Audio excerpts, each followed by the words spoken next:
Hello everyone, so today I'll show you how to enable the double tap to turn off or to turn on the screen feature on your Xiaomi Redmi Pad SE. So in order to do that, we gotta find our settings. In our settings, we gotta find our lock screen section right here on the left side. Here it is. Now in our lock screen section, find your lock screen settings tab, and here we gotta find double tap to wake or turn off screen when the device is locked. So to activate this option, simply tap on this switch, and now let's try how does it work.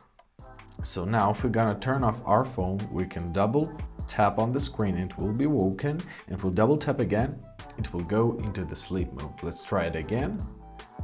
Just like this. Now if you want to turn off this option, simply tap on the switch again. When it goes gray, it means it's off, and basically that's it. I hope this video is helpful. Thank you so much for watching. Please consider subscribing to our channel and have a great day.